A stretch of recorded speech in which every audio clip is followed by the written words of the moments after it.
আমাদের আজকের গল্প মুক্তির হাতছানি। কলমে তনয়া গুপ্ত। প্রকাণ্ড এক জমিদার বাড়ি। সেই বাড়ি সিংহদুয়ার ঠেলে বাড়ির ভিতরে প্রবেশ করল মিতুল। ওই তো তার সামনে সেই বছর পাঁচেকের ফুটফুটে ছেলেটি, বড্ড চঞ্চল। বাড়ির এ প্রান্ত থেকে ও প্রান্ত ছুটে বেড়াচ্ছে সে। তাকে ধরবার কম্য মিতুলের নেই, তবুও মিতুল ছুটছে। ছুটতে ছুটতে এবার হাঁপিয়ে ওঠে মিতুল, সব দম তার শেষ। বাড়ির ভিতরে বিশাল এক বাগান, তার এক পাশে প্রকাণ্ড এক পুকুর, আর পুকুরের ঠিক পাশে বিশাল এক বটগাছ। সব দম শেষ মিতুলের। হাঁপিয়ে গিয়ে ধপ করে গাছের তলায় বসে পড়ে মিতুল। পুকুরের ধারে চুপটি করে দাঁড়িয়ে আছে শিশুটি, ছোট্ট হাত দুটি দিয়ে তাকে হাতছানি দিচ্ছে। কিন্তু মিতুল এতই ক্লান্ত যে উঠে দাঁড়িয়ে শিশুটির কাছে যাওয়ার ক্ষমতা মিতুলের নেই। এবার শিশুটি এগিয়ে আসছে তার দিকে, মুখে তার একগাল অনাবিল হাসি, আর দু হাত এগোলেই শিশুটি তার হাতের মুঠোয়। ঠিক সেই সময় গগনভেদী এক আর্তনাদে ছিটকে ওঠে মিতুল। মুক্তি! ধর্মর করে ঘুম ভেঙে উঠে বসে মিতুল। এই এক স্বপ্ন, শেষ 1 মাস ধরে রোজ দেখছে সে। যথারীতি অন্য দিনের মতনই বিছানা ঘামে ভিজে একসা। এই স্বপ্নের না আছে শুরু, না আছে শেষ। ধুত, কি বোঝাতে চাইছে তার মনের অন্তরাত্মা কে জানে। হাত বাড়িয়ে আলো জ্বালিয়ে দেখে ভোর 4টে। অন্যদিন হলে স্বপ্নটাকে নিয়ে কাটাছেঁড়া করতে বসত মিতুল, কিন্তু আজ তার হাতে অত সময় নেই। মিতুল আজকেই তার বন্ধুদের সাথে যাবে মমিনপুর। সেখানে জমিদার প্রতাপচন্দ্র রায়ের বাড়িতে থেকে সপ্তাহের শেষটা একটু আনন্দ করেই আসবে। মিতুল কলকাতার বালিগঞ্জের বাসিন্দা, আধুনিক 1 বছর 22-এর কন্যা। বাবা বড় সরকারি চাকুরে, মা কলেজের প্রফেসর। মা বাবার অতি আদরের একমাত্র কন্যা মিতুল। MA পাশ করার পর পুরনো দিনের জমিদার বাড়ির উপর চলছে তার পড়াশোনা আর গবেষণার কাজ। সেই কাজের সূত্রেই বিভিন্ন জায়গাতেই মিতুল ঘুরে বেড়ায়। তবে আজকের ভ্রমণ শুধুমাত্র মানসিক শান্তির জন্যই। 3 দিন আগে মিতুলের বান্ধবী মৌমিতাই এনেছিল প্রথমে মমিনপুরের খবর। কলকাতা থেকে ঘন্টা 5 দূরে মমিনপুর জমিন বাড়ি। মিতুল খোঁজ নিয়ে জানতে পারে নামেই তা আজ জমিদার বাড়ি। জমিদার বাড়িতে সদস্য বলতে ছিল সেই বাড়ির 3 ছেলে আর তাদের স্ত্রীরা। বড় ভাই আর মেজ ভাইয়ের তরফ থেকে রয়েছে তাদের একটি করে মেয়ে। মেয়ে দুটির বিবাহ হয়ে গেছে, আর ছোট ভাইয়ের তরফে এক ছেলে। কিন্তু বেশ কিছুদিন আগে অপঘাতে 3 ভাই আর বংশের একমাত্র ছোট ভাইয়ের ছেলের মৃত্যু ঘটে। দুর্ঘটনার পর থেকে বাড়ির 2 মেয়েও মুখ ঘুরিয়ে নিয়েছে এই বাড়ির উপর থেকে। শুধু তাই নয়, মায়ের সঙ্গেও যোগাযোগ বিচ্ছিন্ন করেছে তারা। তাই 3 বউয়ের ভরসা এখন এই জমিদার বাড়ি। তাই তারা তাদের জীবন নির্বাহের জন্য বাড়ির 2টো ঘরকে সারিয়ে অতিথিদের ভাড়া দেওয়ার জন্য প্রস্তুত করেছে। মহিলা পরিচালিত এরকম পুরনো হোমস্টেতে থাকার লোভ তো তাই মিতুল আর মিতুলের কোনো বন্ধুই অগ্রাহ্য করতে পারেনি। সকাল 5টায় হুল্লোড় করতে করতে বেরিয়ে পড়ে মিতুল মমিনপুরের জমিদার বাড়ির উদ্দেশ্যে। সঙ্গে তার 3 বান্ধবী সোমা, তিন্নি আর মৌমিতা।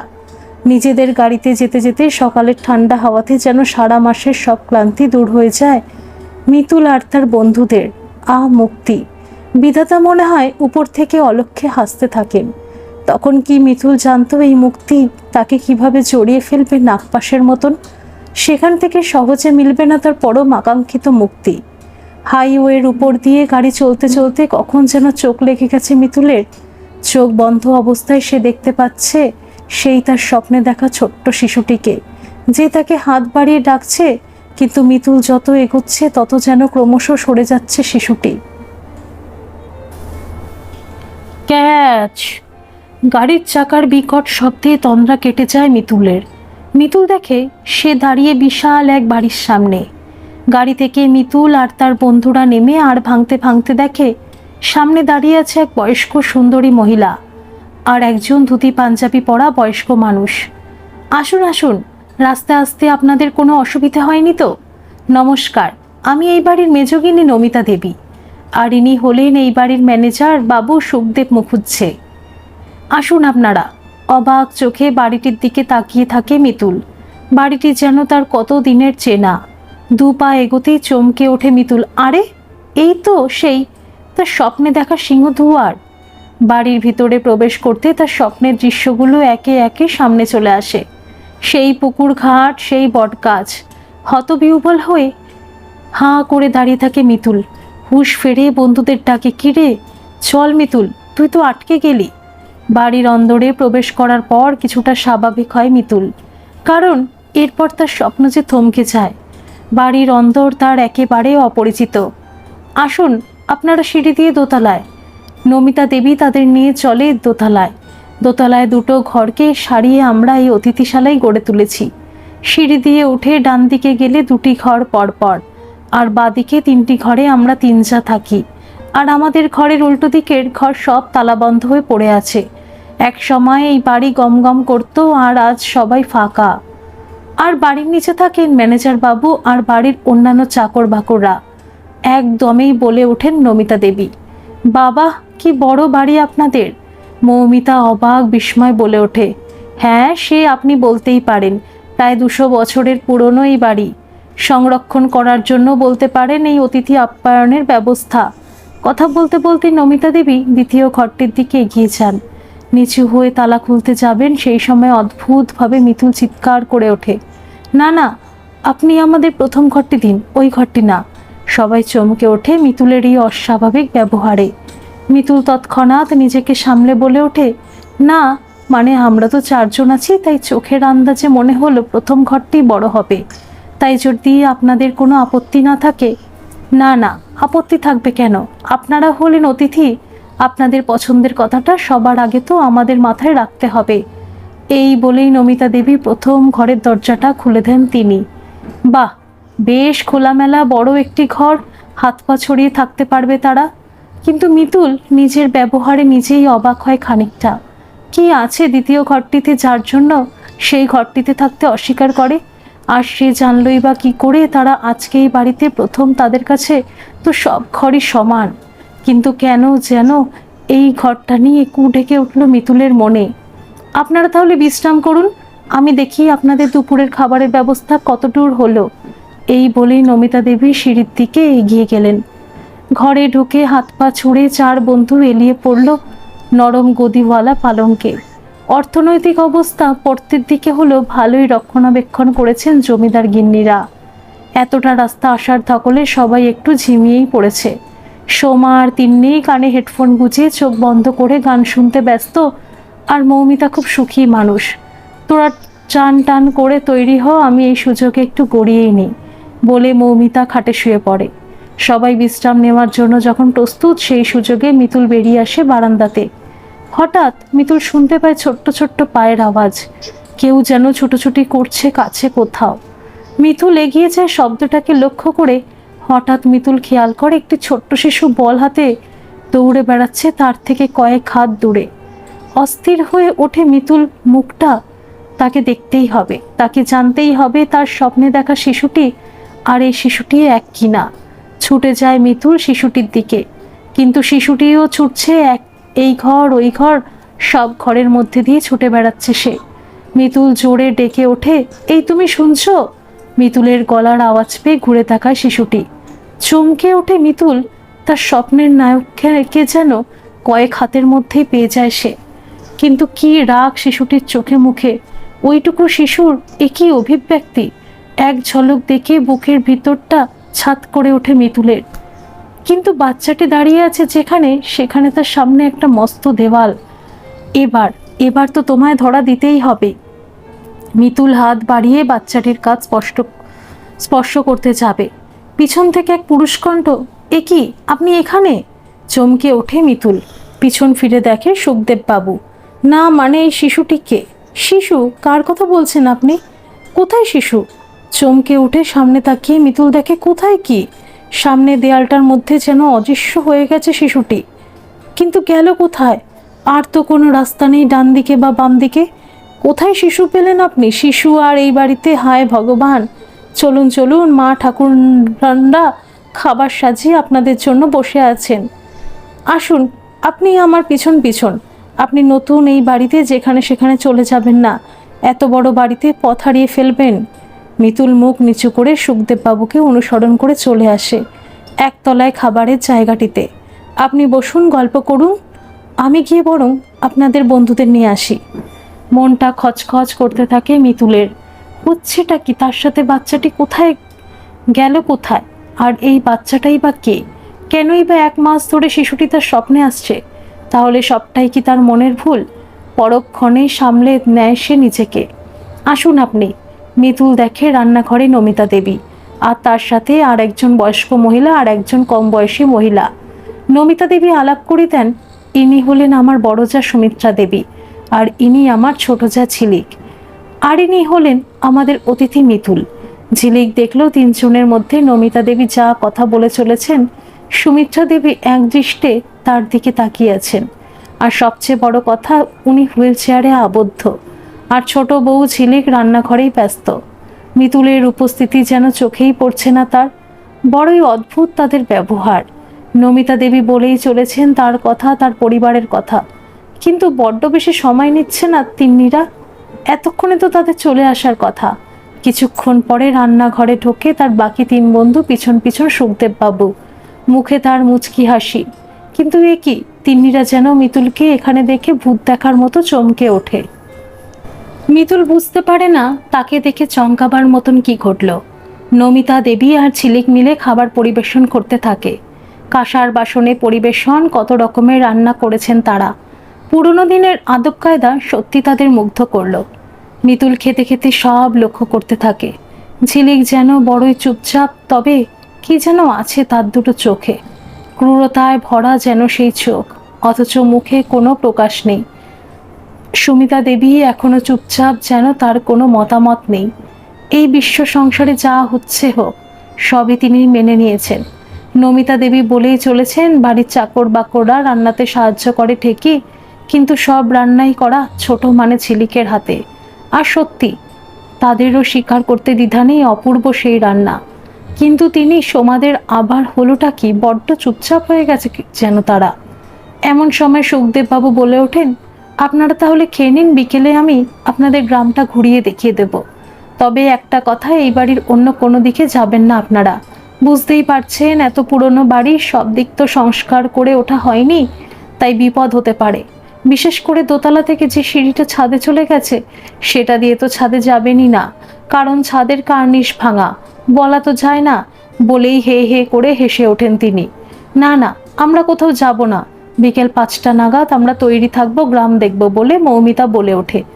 আর রান্নাটা সত্যিই অসাধারণ হয়েছে, তাহলে উঠি আমরা, বলে সবাই উঠে পড়ে। ঘরে আসতেই দড়াম করে আওয়াজ করে দরজাটা বন্ধ করে দেয় তিন্নি। দরজার পাশেই তার আর সোমার খাট, সেখানে বসে রীতিমতো ধমকের সুরে বলে ওঠে তিন্নি, কি ব্যাপার বলতো মিতুল? এরকম অপ্রস্তুত অবস্থায় বাপের জন্মে পড়িনি কোনো আমি, আবার কি করলাম? তুই কি করলি? রীতিমতন ধমকের সুরে বলতে থাকে তিন্নি। সকালে ঘরে ঢুকে আমরা যখন বিশ্রাম নিচ্ছিলাম, কিছুক্ষণ পরে তুই কি বললি? তোরা বিশ্রাম কর, তুই চান সেরে আসছিস বলে তুই ঢুকে পড়লি বাথরুমে। তার কিছুক্ষণ পরে সুখদেববাবু এসে তাড়া লাগালেন নিচে খেতে যাওয়ার জন্য। আমি যত ওনাকে বোঝাই তুই চান করতে গেছিস, তুই বেরোলেই আমরা যাচ্ছি। উনি বলেই চলেন তুই নাকি খাবার ঘরে আগেই চলে গেছিস। আরে বাবা, যাবিটা কি করে? দরজা খুলবি, বেরোবি, আমি দেখতে পাবো না? দরজার গায়ে তো আমার খাট। ওনাকে যখন কিছুতেই বোঝানো গেল না, তখন আমরা বাথরুমের দরজা ঠেলতেই দেখি সেটা খুলে গেল। যথারীতি বাথরুমে কেউ নেই, কল খোলা, জল পড়েই যাচ্ছে। সত্যি করে বলতো, তুই বেরোলি কখন বাথরুম থেকে? যাও বা বেরোলি, ঘর থেকে বেরোলি কি করে? আমরা তো কিচ্ছু বুঝতে পারছি না। তারপর নিচে গিয়ে তোকে দেখে কি সাংঘাতিক অপ্রস্তুত হতে হলো। মিতুল কি বলবে? সব শুনে সে তো হাঁ হয়ে গেছে। বাথরুম, চান, এরা বলছেটা কি? আসার পর থেকে হচ্ছেটা কি এইগুলো তার সাথে? কিন্তু মিতুল ঠিক করে সত্যিটা বললে সবাই ভয় পেয়ে যেতে পারে। তাই সে বলে, আরে তোদের চোখ লেগে গিয়েছিল বলে তোদের আর ডাকিনি, নিজেই একা বাড়িটা ঘুরে দেখছিলাম। কিন্তু মনে মনে মিতুল নিজেও ঘাবড়ে যায়, সত্যি তো সে তো ঘরে ছিল না। তাহলে তার বন্ধুরা মিতুল রূপে কাকে দেখেছে? বিকেলে সবাই ক্যামেরা হাতে বেরিয়ে পড়ে। সত্যি মোমিনপুর অপূর্ব এক গ্রাম। পায়ে হেঁটে গ্রামের রাস্তায় ঘোরার মজাই আলাদা। ধান ক্ষেত, স্কুল বাড়ি, পাঠশালা, নদীর ধারে সূর্যাস্ত, সবই যেন মুগ্ধ করে তাদের। মিতুলও কিছুক্ষণের জন্য ভুলে যায় তার সাথে ঘটা অস্বাভাবিক ঘটনাগুলো। শহর থেকে এসে প্রাণ ভরে প্রকৃতির অনাবিল আনন্দ তারা উপভোগ করে। এরপর আসে ঘরে ফেরার পালা। অন্ধকারও হয়ে আসছে। এই সময় মিতুল দেখে নদীর এই দিকটাই তারা যেন ঘুরে বেরিয়েছে। নদীর থেকে কিছুটা দূরে দেখা যাচ্ছে জঙ্গলের মতন কিছু অংশ। সেই দিকে যাওয়ার জন্য এক অমোঘ আকর্ষণ অনুভব করে মিতুল। জঙ্গলের দিকে পা বাড়াতেই সুখদেববাবু বলে ওঠেন, আরে যাচ্ছেন কোথায়? ওদিকে কিচ্ছু নেই, শুধু ঘন জঙ্গল। সত্যি কিছু নেই মানে একটা মন্দির থাকার কথা। মন্দির? আপনি জানলেন কি করে? সুখদেববাবু বিস্ময়ের সাথে জিজ্ঞাসা করেন। না মানে আমি নেটে দেখেছি, ওই আর কি। ডাহা মিথ্যে কথা বলে মিতুল। কোনো নেটেই সে দেখেনি, কিন্তু তার মন বলছে আছে, আছে, এখানে একটা মন্দির আছে। মন্দির এখানে থাকতেই হবে। ঠিকই বলেছেন আপনি, সুখদেববাবু বলে ওঠেন। তবে সে অনেক পুরনো দিনের মন্দির, কেউ বিশেষ যায় না, বন্ধ হয়েই পড়ে আছে। এই জঙ্গল ডিঙিয়ে কেই বা যাবে মন্দিরে? কর্তা মশাইদের আমলে পুজো আচ্ছা হতো, কিন্তু এখন কেউ যায় না। প্রাণের দাম তো সবার আছে। জঙ্গলে শোনা যায় অনেক জংলি পশু আছে, তাই ওই দিকটায় বহুদিন কেউ যায়নি। আপনাদেরও যাওয়ার কোনো দরকার নেই। মিতুল একটু চমকে ওঠে। শেষ লাইনের মধ্যে যেন রয়েছে কড়া এক আদেশ। চলুন চলুন, অন্ধকার হয়ে আসছে, পা চালান। সন্ধে হওয়ার আগে বাড়ি ফেরাই ভালো। বাড়ি ফিরে এসে মিতুল সত্যিই ভুলে যায় আজকের ঘটার সব অস্বাভাবিক ঘটনাগুলো। গান, আড্ডা, গল্প, সন্ধ্যের চা আর পাকোড়ার সাথে দিব্যি জমে যায় সন্ধ্যেটা। কতদিন পর কাজের চাপ থেকে এরকম ছাড় পাওয়া। মনে মনে ঠিক করে মিতুল, না, প্রত্যেক মাসে এরকম ঘুরতে যেতে হবে। কাজের ফাঁকে মনের যত্ন নেওয়াটাও তো দরকার। আড্ডা গল্প শেষে রাত 9টার মধ্যে রাতের খাওয়া শেষ করে তারা। গ্রামের দিকে রাত একটু তাড়াতাড়ি হয়। আবার অপূর্ব সব রান্নাকে উচ্ছ্বসিতভাবে প্রশংসা করে সবাই ঝিলিকের। তারপর বেশ অনেকক্ষণ ধরে খাওয়ার ঘরে বসেই তারা গল্প করে নমিতা দেবীর সাথে। সত্যি নমিতা দেবীর মতন মানুষ আজকের দিনে বিরল। এত অমায়িক, এত মাটির মানুষ সত্যি আজকের দিনে হয় না। তারা জানতে পারে ঝিলিকও খুব প্রাণখোলা এক মেয়ে ছিল, কিন্তু স্বামী পুত্র হারিয়ে সে আজ শোকে পাথর। স্বামী তো তারাও হারিয়েছেন, কিন্তু পুত্র শোক। বংশের একমাত্র প্রদীপকে হারিয়ে তাই ঝিলিক আজ পাথর। কোনো প্রশংসাই তাকে খুশি করতে পারে না। সব শুনে মনটা খারাপ হয়ে যায় সবার। তবুও নমিতা দেবীকে পেয়ে একরকম এক মাটির মানুষের সাথে আলাপ করে গল্প করে সত্যিই ভালো লাগে তাদের। অবশেষে ঘরে ফিরে আসে তারা। নরম পালঙ্কে ডুবে যেতে যেতে চোখে নেমে আসে তাদের ঘুম। রাত তখন কটা কেউ জানে না। এক অদ্ভুত কান্নার আওয়াজে ঘুম ভেঙে যায় মিতুলের। কোথা থেকে আসছে আওয়াজটা? এক টানা করুণ সুরে কেউ যেন কেঁদে যাচ্ছে। ঘর থেকে বেরিয়ে আসে মিতুল। কান্নার আওয়াজকে অনুসরণ করে এগিয়ে যেতে থাকে সে। মন্ত্রমুগ্ধের মতন বশ যেন হয়ে গেছে সে। সামনে এগিয়ে দেখতে পায় একটা সিঁড়ি। সিঁড়ির উপর থেকে আসছে সেই কান্নার আওয়াজ। ধীর পায় একটা একটা করে সিঁড়ি পেরিয়ে মিতুল চলে আসে ছাদে। কিন্তু কান্নাটা হঠাৎ থেমে গেল। সে কি করবে এখন? কান্নার উৎসকে না দেখে সে ফিরে যাবে, কিন্তু কোথায় খুঁজবে? ঘন অন্ধকারে ঢাকা বিশাল এক ছাদ, যেখানে আলোর রেশমাত্র নেই। আচ্ছা, দেখাই যাক না। খানিকটা এগিয়ে মিতুল দেখতে পায় ছাদের একধারে ঘন এক অন্ধকার যেন জমাট বেঁধে আছে। কিছু আছে সেখানে, একগুচ্ছ অন্ধকার দলা পাকিয়ে আছে সেখানে। কিছুটা এগোতেই মিতুল বুঝতে পারে অন্ধকারে চাদর গায়ে দিয়ে উবু হয়ে বসে আছে কোনো প্রাণী। পা যেন সরছে না মিতুলের। তবু এক অমোঘ আকর্ষণে এগিয়ে যেতে থাকে সে। কাছে গিয়ে চাদরটা টানতে যাবে এমন সময় কাঁধে মৃদু চাপ অনুভব করে মিতুল। এক ঝটকায় ঘুরে দাঁড়িয়ে সামনে দেখে নমিতা দেবী আর সুখদেববাবু দাঁড়িয়ে। আপনাকে বারণ করা হয়েছিল মিতুল, হিস হিস কণ্ঠে বলে ওঠেন নমিতা দেবী, কিন্তু আপনি কথা শুনলেন না। এই কণ্ঠ চূড়ান্ত অচেনা মিতুলের। সন্ধ্যের সেই মাটির মানুষের সাথে কোনো মিল নেই এখনকার নমিতা দেবীর। রাগে জ্বলছে তখন নমিতা দেবীর চোখ। হিংস্রভাবে বলে ওঠেন তিনি, যাকে দেখছেন চাদর গায়ে ও আমাদের মালি শশী কাকা। এটুকু জেনে রাখুন, এ আপনাদের শহর নয়, এটা গ্রাম। আর গ্রামের পুরনো জমিদার বাড়ির প্রতিটা ইটে, প্রতিটা দেওয়ালে লুকিয়ে থাকে অনেক রহস্য। অতিথির মতন এসেছেন, অতিথির মতন থেকে চলে যান। এত কৌতূহল ভালো নয়। কাল দুপুরে তো আপনারা চলেই যাবেন, আমরা কিন্তু থেকে যাব ইতিহাসকেই নিয়ে। তাই কেঁচো খুঁড়তে কেউটে বের করার মতন ইতিহাসকে টেনে বার করবেন না। তাহলে আগের প্রজন্মেরও কারোর ভালো হয়নি, আপনাদেরও ভালো হবে না। এক নিঃশ্বাসে বলে ওঠেন তিনি। হিংস্র বাঘিনীর মতন বলেন, ম্যানেজার বাবু, ওনাকে সাবধানে ওনার ঘরে পৌঁছে দিয়ে আসুন। খেয়াল রাখবেন ওনারা যাতে কোনো বিপদে না পড়েন। বিপদ এই বাড়ির কাউকে ছেড়ে কথা বলেনি, আর ভবিষ্যতেও বলবে না। বাকি রাতটা নির্বিঘ্নে কাটে মিতুলের। সকাল হতেই চার বন্ধু বেরিয়ে পড়ে গ্রামের উদ্দেশ্যে। তবে কাজ থাকার দরুন আজকে সুখদেববাবু আসতে পারেননি তাদের সাথে। সারা গ্রাম ভালো করে চষে ফেলার পর তারা এসে উপস্থিত হয় সেই নদীর ধারে। যতই মিতুল ভাবে আর অতিরিক্ত কোনো কৌতূহল দেখাবে না সে, তবু তার মনটা যেন টানতে থাকে তাকে জঙ্গলের দিকে। চার বন্ধু মিলে ঠিক করে একটু ঘুরে দেখাই যাক না, দিনের আলোতে জঙ্গলি পশু হয়তো বেরোবে না। জঙ্গলে প্রবেশের পর বেশ খানিকটা এগিয়ে যায় তারা, ভুলেই যায় তাদের আবার ফিরতে হবে। ঘন জঙ্গলের মধ্যে হাঁটতে হাঁটতে তাদের চোখে পড়ে দূরে একটা ভাঙা মন্দির। এই মন্দিরের কথাই কি ভেবেছিল মিতুল? কে জানে। এগিয়ে যায় তারা মন্দিরটির দিকে। সত্যি মন্দিরটি জনমানবহীন, পরিত্যক্ত অবস্থায় পড়ে আছে। তবে মন্দিরটিতে প্রবেশ করে তারা দেখতে পায় পরিত্যক্ত হলেও মন্দিরটি যথেষ্ট পরিষ্কার পরিচ্ছন্ন। দেখে মনে হয় কেউ না কেউ যেন রোজ আসেন সেখানে। ধুলোবালির চিহ্নমাত্র নেই সেখানে। মন্দিরে প্রবেশ করে তারা দেখতে পায় ছোট একটা মা কালীর মূর্তি সেখানে।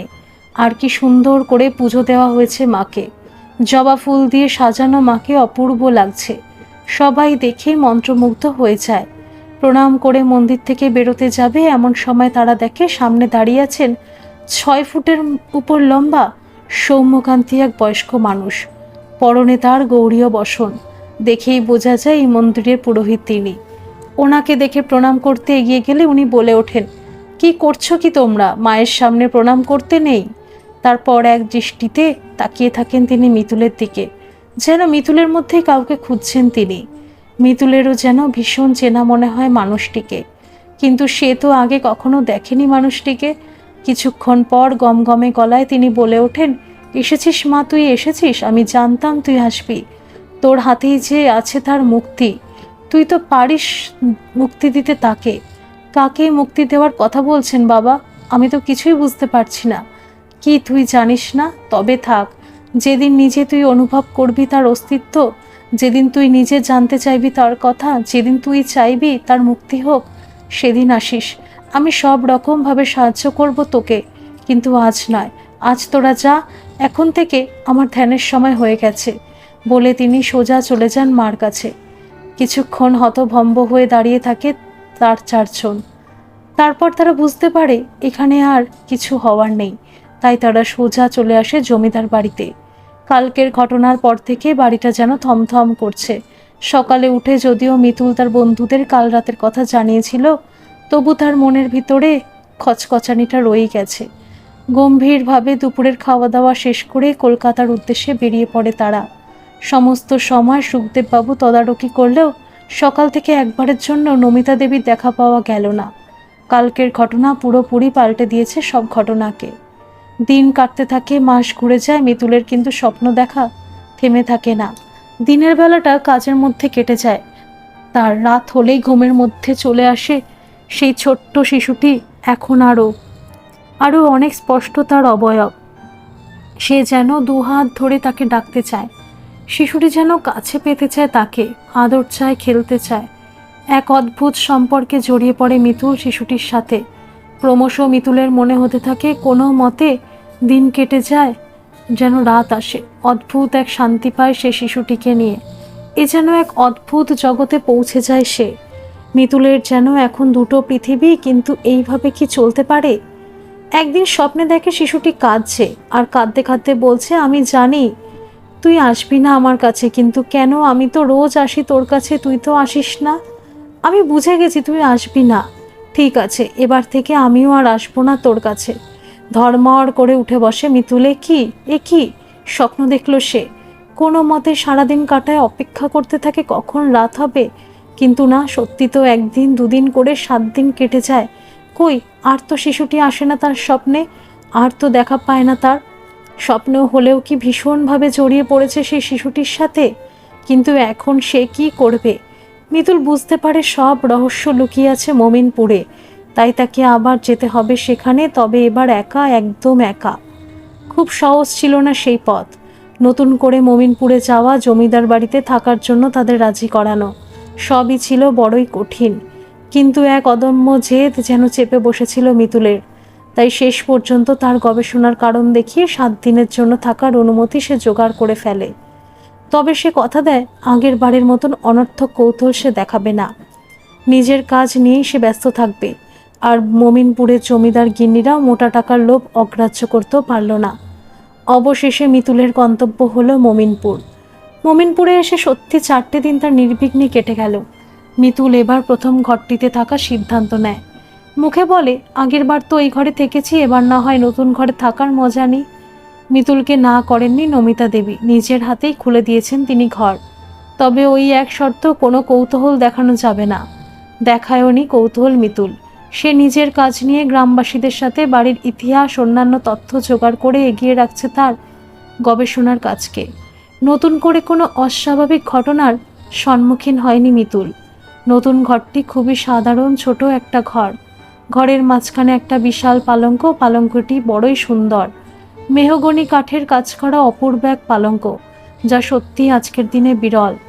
পালঙ্কের পাশে একটা খিড়কি জানলা, জানলা খুললে তার স্বপ্নে দেখা সেই বিশাল পুকুর, আর পুকুরের পাশে সেই বটগাছ। হাতে আর 3 দিন। মিতুল বুঝতে পারে না সে কি করবে।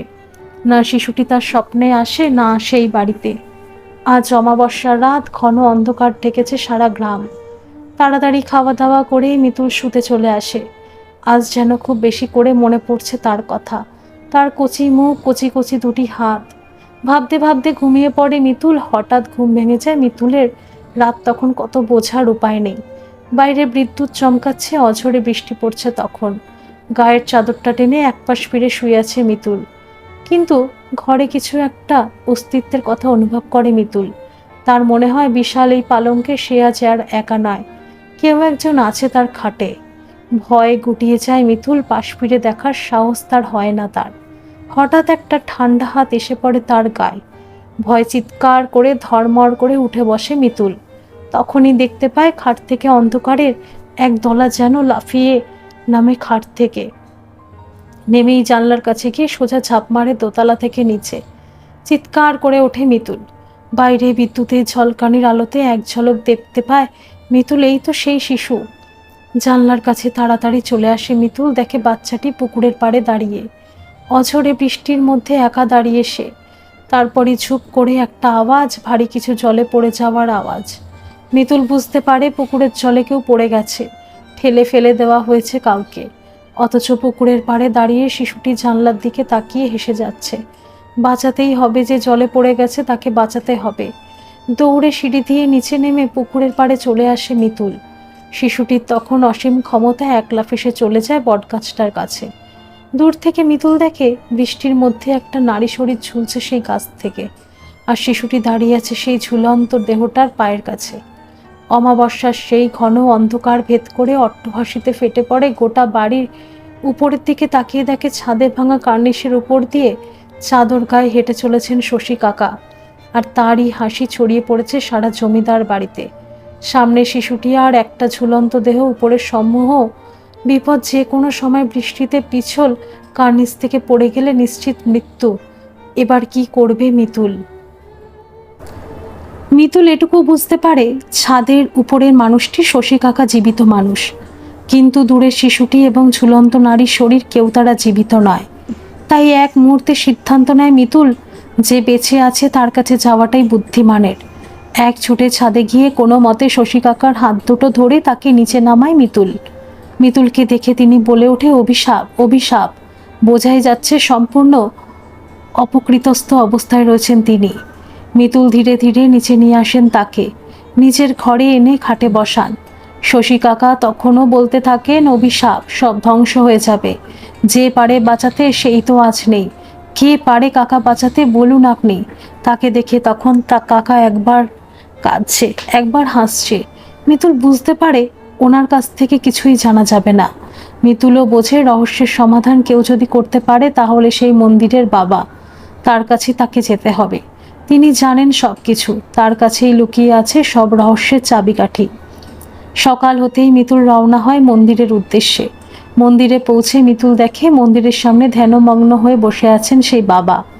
বাবা, বাবা শুনতে পাচ্ছেন আপনি? মিতুলের ডাকে চোখ খুলে তাকান তিনি। ও তুই এসেছিস, আমি জানতাম তুই আসবি। হ্যাঁ বাবা, না এসে উপায় কি, আমি জানতে চাই বাবা, সবটা জানতে চাই। আমার স্বপ্ন, জমিদার বাড়ি, শিশুটা, সব কিছু জানতে চাই। বলবো মা, তোকেই তো বলবো সব, তুই তো পারিস। তাকে মুক্তি দিতে বড্ড কষ্ট পাচ্ছে সে। বলুন বাবা, আপনি সব বলুন আমায় আজ। শোন তাহলে। বছর 20 আগে এই মমিনপুর জমিদার বাড়ি তখন গমগম করছে 3 ভাইয়ের প্রতাপে। বড় ভাই প্রতাপচন্দ্র রায়, মেজ ভাই দেবচন্দ্র রায়, আর তাদের সবচেয়ে আদরের ছোট ভাই মণিকরণ রায়। প্রতাপচন্দ্র রায় নামে আর কাজে ছিল এক। বাগে গরুতে এক ঘাটে জল খেত তার আমলে। আর বাকি 2 ভাই অন্ধের মতো বিশ্বাস করতেন দাদাকে। এই জমিদার বাড়ির প্রথা ছিল, সব সম্পত্তি সব সময় থাকবে বাড়ির বড় ছেলের নামে। অন্যান্য ছোট ভাইরা বোনেরা ভোগ করতে পারলেও বংশের বড় ছেলে হবে সেই সম্পত্তির একমাত্র মালিক। তাই নিয়ে বাকি 2 ভাইয়ের মধ্যে কোনো আক্ষেপও ছিল না কোনোদিন। দাদার উপর ছিল তাদের অগাধ ভরসা। প্রতাপচন্দ্রের স্ত্রী হলেন সুমিত্রা দেবী। তিনি ছিলেন সাংঘাতিক ক্ষমতাশালী এক মহিলা। বাড়ির অন্দরে তার কথা ছাড়া একটা পাতা নড়ারও উপায় ছিল না। মেজ ভাইয়ের স্ত্রী ছিলেন নমিতা দেবী, বড়ই ভালো মানুষ তিনি। সত্যিকারের মাটির মানুষ বলতে মনে হয় তাকেই বোঝায়। আর সব শেষে বিয়ে হয়ে আসে ছোট ভাইয়ের বউ ঝিলিক। সম্পর্কে তিনি ছিলেন সুমিত্রা দেবীর পিস্তত বোন। সত্যিকারের ক্রূর এক মহিলা। সবচেয়ে ছোট হয়েও সংসার কি করে নিজের হাতে আনতে হয় তাকে দেখে শিখতে হয়। মায়া দয়া বলে কোনো বস্তু যে হয় তা ঝিলিককে দেখে বোঝা যেত না। নিজের স্বার্থের জন্য পারে না এমন কোনো কাজ ছিল না তার। আর আমি ছিলাম জমিদার বাড়ির কুলপুরোহিত। বড় সম্মান করত সবাই আমায়। বাড়ির কোনো কাজ আমার পরামর্শ ছাড়া হতো না তখন। প্রতাপচন্দ্র তার ছোট ভাই মণিকরণ আর ঝিলিকের কুষ্টি আমাকে দিয়ে বিচার করান। কারণ তাদের 2 ভাইয়ের ছিল কন্যা সন্তান, তাই একটা পুত্র সন্তানের খুব দরকার ছিল তাদের। না হলে এত বড় সাম্রাজ্য যে ধ্বংস হয়ে যাবে। আমিও গণনা করে বলি, জাতিকার প্রথম সন্তান অবশ্যই পুত্র। সেই আনন্দে চোখ বন্ধ করে ভরসা করে তারা তাদের ছোট ভাইয়ের বিয়ে দেন ঝিলিকের সাথে। আর ঝিলিক বড় বউয়ের বোন হওয়ার সুবাদে কেউ কোনো খোঁজ খবরও নেয় না। বিয়ের পরে জানা যায় বিয়ের আগে ঝিলিকের একটি অবৈধ পুত্র সন্তান আছে। কিন্তু ঝিলিক এত বড় জমিদার বাড়ির বউ হওয়ার লোভে অনায়াসে সেই সন্তানকে ত্যাগ করে সে। কিন্তু কপালের এমনই ফেরছে, বিয়ে হয়ে আসার 10 বছর পরেও ঝিলিক মা হতে পারে না। পুত্র সন্তান তো দূর, কোনো সন্তানেরই মা সে হতে পারে না। তখন শহর থেকে অনেক নামি দামি ডাক্তার এনে পরীক্ষা করানো হয় তাকে। তারা সবাই এক বাক্যে বলে দ্বিতীয়বার মা হওয়ার কোনো আশাই তার নেই। ঝড় ওঠে জমিদার বাড়িতে। উইল অনুযায়ী এত সম্পত্তি সব হস্তান্তর হয়ে যাবে কোনো এক আশ্রমে। পুত্র সন্তান ব্যতীত কোনো কন্যা সন্তান এই সম্পত্তির মালিকানা পাবে না। কপালে ভাঁজ পড়ে বড় কর্তার। কি হবে এখন? এত দিনের তিল তিল করে গড়ে ওঠা তাদের সাম্রাজ্য হাতছাড়া হয়ে যাওয়ার ভয় কাটা হয়ে থাকেন তারা। কিন্তু ভবিতব্য খণ্ডাবে কে? একদিন বড় গিন্নি ডেকে পাঠায় 3 ভাই আর ঝিলিককে। তিনি বলেন, বড় কর্তা কি ভেবেছেন এই নিয়ে? কর্তা মশাই মুখ নিচু করেই বসে থাকেন। সারা মমিনপুর যে মানুষটার কথায় উঠে বসে সেই মানুষটার এই পরিণতি। বড় গিন্নি বলে ওঠেন, এর একমাত্র পথ আমি খুঁজে পেয়েছি।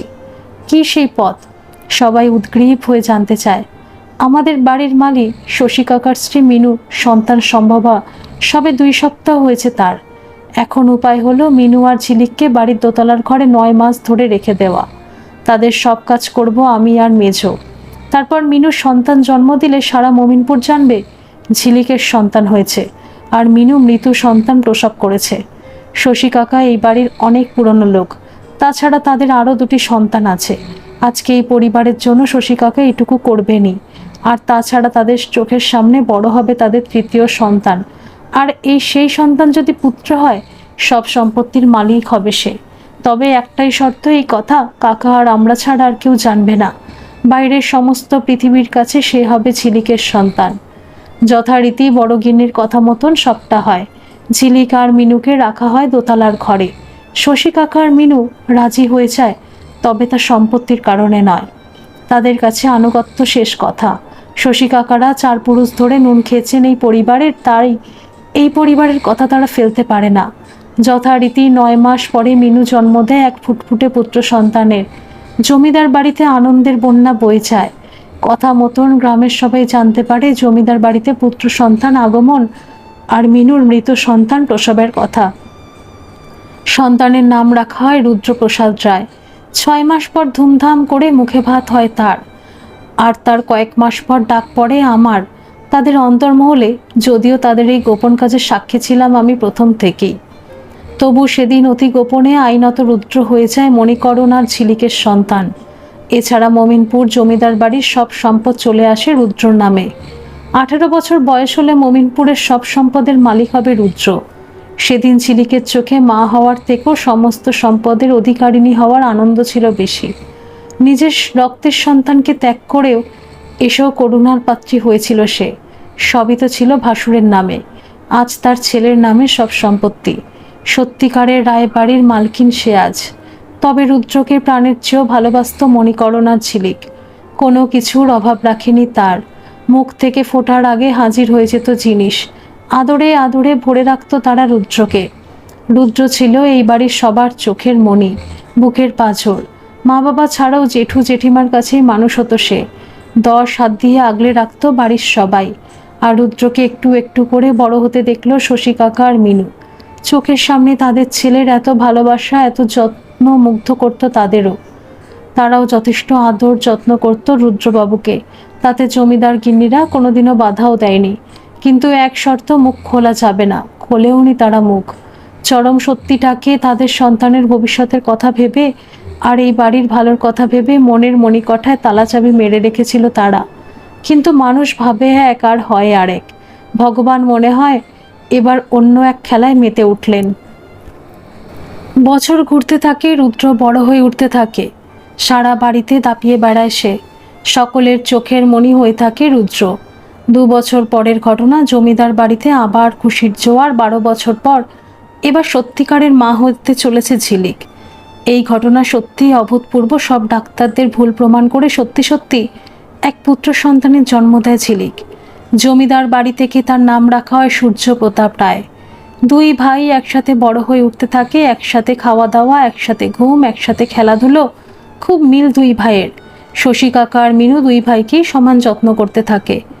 এইভাবে মাস যায়, বছর যায়, একটু একটু করে বড় হতে থাকে তারা। একদিন অন্দরমহলে আমার ডাক আসে। এই বাড়ির প্রথা অনুযায়ী যখনই কোনো গুরুত্বপূর্ণ সিদ্ধান্ত নিতে হয় তখনই ডাক আসে আমার।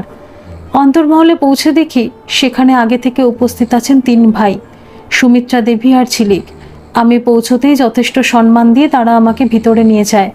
তারপর গমগমে গলায় প্রতাপবাবু বলে ওঠেন, আমি সবাইকে আজকে এখানে ডেকেছি কারণ আমি আজ সূর্যর ভবিষ্যৎ নির্ধারণ করতে চাই। আমি জানতে চাই কি আছে সূর্যর কপালে। খুব অবাক হয়ে আমি জিজ্ঞাসা করি, মানেটা তো বুঝলাম না কর্তা। হিসে গলায় বলে ওঠেন বড় গিন্নি। না বোঝার কি আছে পুরোহিত মশাই, চোখের সামনে বড় হয়ে উঠছে 2 ভাই। এরপর কি এই বাড়ির সব সম্পত্তি চলে যাবে ছোট জাতের ছেলেটির কাছে? অথচ যার গায়ে বইছে প্রকৃত রায়বাড়ির রক্ত সে কিনা দাদার মুখোপেক্ষী হয়ে থাকবে, আর যে কিনা তার আসল দাদাই নয়। এই অবিচার অনাচার কি করে মেনে নেব আমরা? কোনটা অনাচার, কোনটা অবিচার, কি বলছেন আপনারা? রুদ্র তো এখন ছোট বাবু আর ছোট মার নিজের সন্তান। লেখালেখি করে সব করে নিয়েছেন আপনারা। তাহলে রাখুন আপনার লেখালেখি। আমাকে ধমকে ওঠে বড় কর্তা। যার গায়ে রায়বাড়ির রক্ত নেই সে হবে এত বড় সাম্রাজ্যের মালিক? এই হতেই পারে না। কিন্তু কর্তা, এতদিন তো আপনারা তাকেই মাথায় করে রেখেছিলেন, মায়া মমতায় বড় করে তুলেছিলেন। তাহলে তখন তো আপনারা রক্তের কথা ভাবেননি একবারও। আপনি চুপ করুন পুরোহিত মশাই। মায়া মমতা একদিকে আর রায়বাড়ির সম্মান ক্ষমতা অন্যদিকে, দুটোকে গুলিয়ে ফেলবেন না আপনি? তাহলে কি করতে চান আপনারা? এই বাড়ির নিয়ম অনুযায়ী রুদ্র এই বাড়ির বড় ছেলে আর সেই সব কিছুর মালিক। সেই জন্যই তো আপনাকে ডাকা। এর একটা সমাধান আপনাকে করে দিতে হবে যাতে সূর্য এই বাড়ির পরবর্তী মালিক হয়। কিন্তু সে আমি কি করে করব? আইন তা হতে দেবে না। আপনারা বললেই তো সব কিছু হয় না। রুদ্রর অস্তিত্বকে আপনারা অগ্রাহ্য করতে পারেন না। সেই অস্তিত্বই যদি আর না থাকে, সাপের থেকেও ঠান্ডা হিসিস কণ্ঠে বলে ওঠে ঝিলিক। মানে? আমি চমকে উঠি। আমার মাথায় একটা বুদ্ধি এসেছে। আজকে যদি রুদ্রকে মেরে ফেলা যায়, তাই নিয়ে অনেক পুলিশি ঝামেলা হবে, অনেক কাটাছেঁড়া, অনেক প্রশ্নের সম্মুখীন হতে হবে। তার চেয়ে রুদ্র যদি হারিয়ে যায় চিরতরে, তাহলে বছর 7 কেটে গেলে আইনের চোখে সে মৃত। তখন তো সূর্যই হবে নতুন রায়বাড়ির উত্তরাধিকারী। সাপও মরবে, লাঠিও ভাঙবে না। দারুণ দারুণ বুদ্ধি বৌমা, বলে লাফিয়ে ওঠেন বড় কর্তা। কিন্তু হারিয়ে যাবে কি করে? সেটা কি করে সম্ভব? কেন সম্ভব নয় দাদা? আমাদের জমিদার বাড়ির গুমঘরটা তাহলে আর কবে কাজে আসবে? আমি অবাক চোখে দেখতে থাকি ঝিলিককে। যে সন্তান তাকে মা বলে ডেকেছে, যাকে ঘিরে এত আনন্দ ছিল রায়বাড়িতে, তাকে সরিয়ে দিতে একবারও প্রাণ কাঁদছে না এদের। নিজের স্বার্থের জন্য একজনকে আপন করতেও যেমন এদের সময় লাগে না, ঠিক তেমনি স্বার্থ ফুরিয়ে গেলে কত সহজে ছুঁড়ে ফেলে দিতে পারে এরা। এত স্নেহ, এত ভালোবাসা সবই স্বার্থ। নিজেদের বংশমর্যাদা অক্ষুণ্ণ রাখতে এত অভিনয়, এত অমানুষেরা। ক্ষমতার লোভে অন্ধ হয়ে গেছে এরা সবাই। আমি চিৎকার করে উঠি, না, এই পরিকল্পনায় আমি অংশীদার হতে পারবো না। এই সাংঘাতিক অন্যায়। ধ্বংস হয়ে যাবে এই পরিবার। এত বড় অন্যায় করো না তোমরা।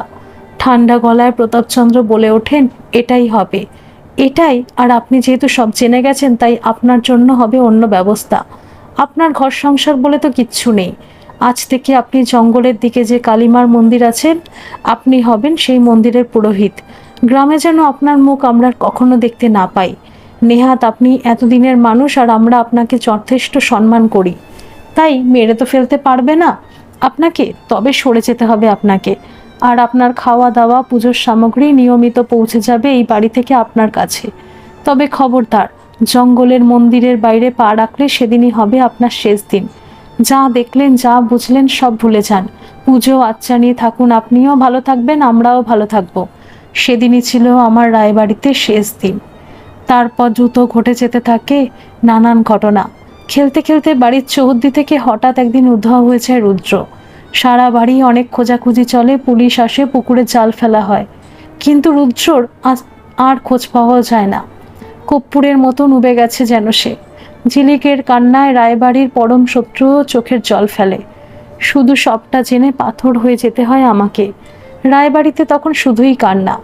ঝিলিকের কান্না কুমিরের কান্না হলেও মিনু, তাকে সামলানো দায় হয়ে পড়ে। পাগলের মতন আচরণ করতে থাকে সে। শশী কাকাও যেন পাথর হয়ে যায়। কোথায় গেল তাদের একমাত্র ফুটফুটে সন্তান? দিন যায় রাত যায়, মিনু বলতে থাকে, ওরাই মেরেছে আমার রুদ্রকে। কি বলছো তুমি উল্টোপাল্টা? রুদ্র তো ওদেরই সন্তান ছিল, তুমি তো তাকে শুধু জন্ম দিয়েছ। কিন্তু না, কোনো সান্ত্বনাই যথেষ্ট ছিল না মিনুর জন্য। মিনু তখন অপ্রতিরোধ্য। মায়ের মনকে রুখবে এমন ক্ষমতা কার? মিনু, সোজা পৌঁছে যাও সুমিত্রা দেবী আর ঝিলিকের কাছে। ঝিলিক তখন লোক দেখানো কান্নাকাটি করে অসুস্থ। সোজা দৃঢ়ভাবে বলে ওঠে, মিনু, দুদিন সময় দিলাম আপনাদের। এর মধ্যে যদি আমার বাবু ফিরে না আসে, তাহলে এই বাবুর মা যাবে পুলিশের কাছে বিচার চাইতে। সব মুখে খুলে দেব আপনাদের। আমি বুঝে গেছি নিজের সন্তানকে পেয়ে সরিয়ে দিয়েছ তোমরা বাবুকে। হয় দুদিনের মধ্যে বাবু ফিরবে, না হয় পরিবারের মুখোশ ছিঁড়ে আমি উদ্ধার করব আমার বাবুকে। দুদিন অতিক্রান্ত, শশী কাকা ফিরে পেলেন না তার বাবুকে। তবে হ্যাঁ, দুদিন পর তিনি ফিরে পেলেন বটগাছ থেকে ঝুলন্ত তার স্ত্রীকে। জমিদার বাড়ির দিকে আঙুল তোলা স্পর্ধা কম নয়। যেই এই স্পর্ধা দেখায়, তার পরিণতি এরকম করুণ হয় মিনুর মতন। তাই তো আজও বোবা হয়ে পড়ে আছি আমি এই জঙ্গলে। তবে পাপ কখনো চাপা থাকে না, দিন কেটে যায়। রুদ্র, মিনু সব রহস্য চাপা পড়ে যায় জমিদার বাড়ির আভিজাত্যেই। সূর্য বড় হতে থাকে নিজের মতন করে। রায় পরিবার এখন সত্যিই সুখী। প্রকৃত বংশধরের কাছে যাবে তাদের সাম্রাজ্য। এর থেকে শান্তির আর কি? আপদ বিদায় হয়েছে, সামান্য এক মালির ছেলে হবে কিনা সব কিছুর মালিক। কিন্তু একবার ভেবে দেখে না তারা, শিশুটির প্রকৃত মা বাবার কাছ থেকে কেড়ে নিয়ে এসেছিল তাকে। সে তো নিজে থেকে আসেনি রায়বাড়ির অংশ হতে। তাহলে ভবিতব্য খণ্ডাবে কে? এত বড় জমিদার বাড়িতে কেউ খেয়াল করে না ছোট্ট সূর্য? কিন্তু আজও একা নয়। সূর্য আজও খেলে বেড়ায় এক ছায়ামূর্তির সাথে। কেউ খেয়াল রাখে না সূর্যর এই নতুন সঙ্গীর কথা। এইভাবেই দিন কাটতে থাকে। একদিন সকালবেলা বল হাতে ছোট্ট সূর্য পুকুর ঘাটের কাছে খেলছিল। বাড়ির বারান্দা থেকে নজর রাখছিলেন সুমিত্রা দেবী। হঠাৎ তিনি দেখতে পান সূর্যের পিছনে এক ছায়ামূর্তি। কেউ? তিনি চিৎকার করে ওঠেন, কিন্তু তার আগেই সেই ছায়ামূর্তি পুকুরে ঠেলে ফেলে দেয় রায়বাড়ির একমাত্র বংশধরকে। সুমিত্রা দেবী সব দেখে চিৎকার করে, ছিটকে উঠে সিঁড়ি দিয়ে ছুটে নামতে চান, কিন্তু অদৃশ্য এক হাত এখানেও সিঁড়ি দিয়ে ঠেলে ফেলে দেন তাকে, অজ্ঞান হয়ে যান তিনি। এর কিছুক্ষণ পর পুকুরের জলে ভেসে ওঠে সূর্যর দেহ। পাগলের মতন সেই ছোট্ট শিশুর দেহ নিয়ে 3 ভাই গাড়ি করে বেরিয়ে পড়েন সদর হাসপাতালের দিকে। তখনও প্রাণ আছে সূর্যর দেহে, কিন্তু রাস্তায় গাড়ি দুর্ঘটনায় সব শেষ। 2 প্রজন্ম নিমেষে শেষ হয়ে যায় রায় পরিবার থেকে। কিন্তু প্রতিশোধের জ্বালা মিটলেও মুক্তি তো মেলে না রুদ্রর।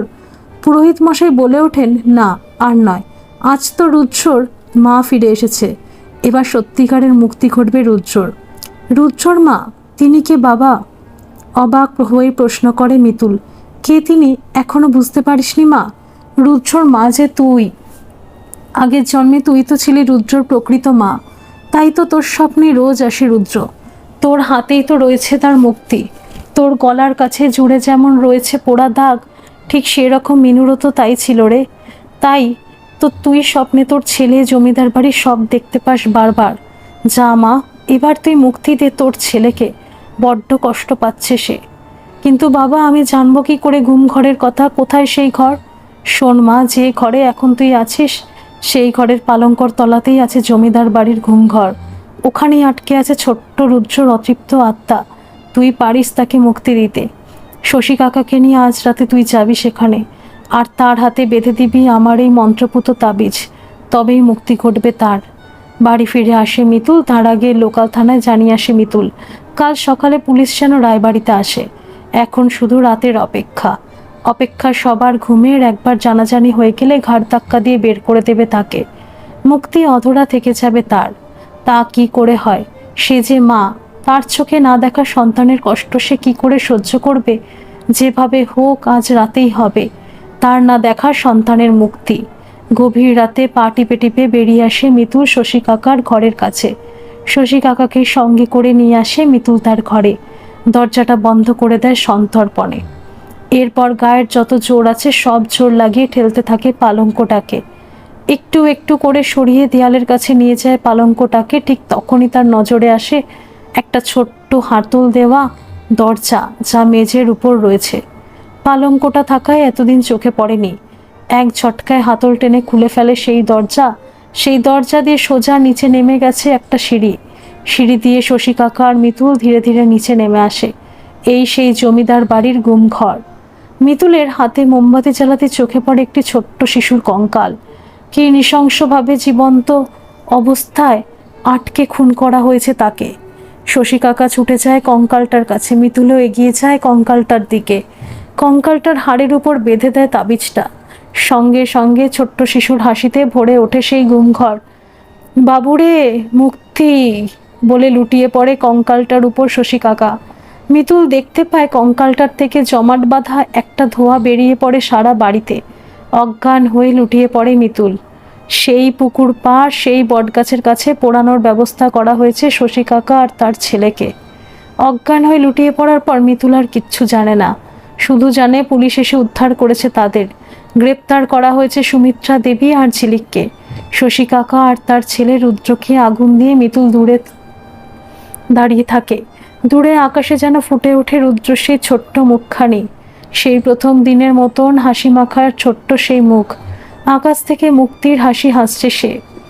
চোখ দিয়ে 2 ফোঁটা জল গড়িয়ে পড়ে মিতুলের। সে যে মা। ছেলের আত্মা মুক্তি পেল, শান্তি পেল। মাকে ছেড়ে চলে যাচ্ছে সে আর চিরকালের মতন।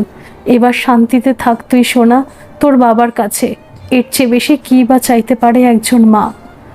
ধন্যবাদ সকল বন্ধুরা। এই গল্পটি যদি আপনাদের ভালো লেগে থাকে তাহলে অবশ্যই একটা লাইক করে দেবেন। আর এই চ্যানেলে নতুন হয়ে থাকলে চ্যানেলটিকে সাবস্ক্রাইব করে আমার পাশে থাকবেন। আর পাশে থাকা বেল আইকনটিকে প্রেস করে দেবেন, যাতে সমস্ত গল্পের নোটিফিকেশনগুলি সবার প্রথমে আপনাদের কাছে পৌঁছে যায়।